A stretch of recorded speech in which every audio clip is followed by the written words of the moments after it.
Let me get your response to Lieutenant Governor David Dewhurst thinking that maybe this maneuver, the budget passing, will not result in a special session. Well, we're very glad to see the bill go to conference committee and move on down the road. I don't think anyone wants a special session, either the Republican side, the Democrat side, the governor. No one itches for this debate to go on into a special session. And it's tough. I mean, we knew at the beginning that it was going to be a tough session between redistricting battles and this budget shortfall that we're facing.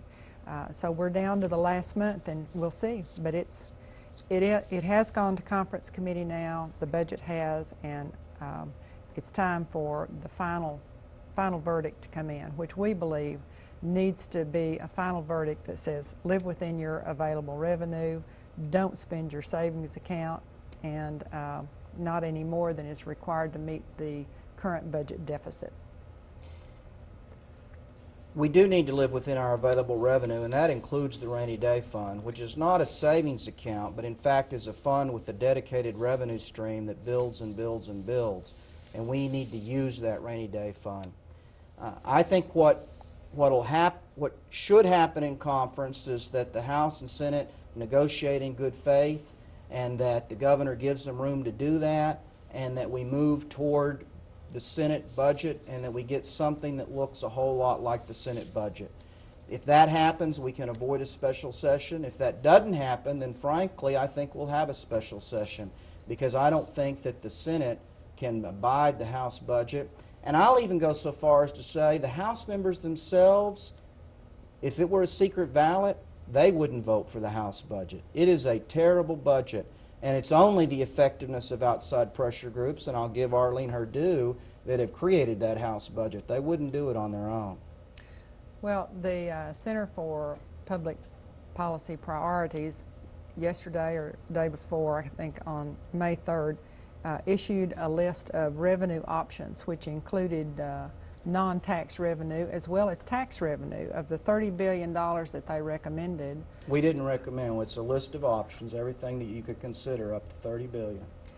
There was a sales tax increase. The sales tax increases that were in the list amounted to about $8 billion in sales tax revenue, from a temporary rate increase to bring in $3 billion, or $5 billion in expanding the base.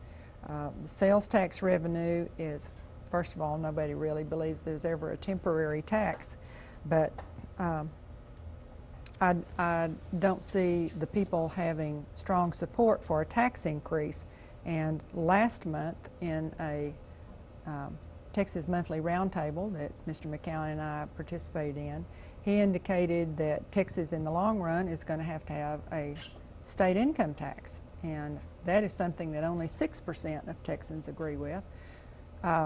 So Texans are not inclined to vote for a tax increase. If they are not, then the legislature has to do what the people have said and live within available revenue. Set those priorities. So you're in favor of some fundamental changes?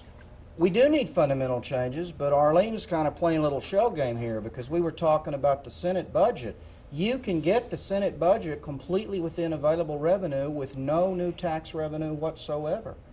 And so the question is, are we going to get the Senate budget within available revenue? We can do that.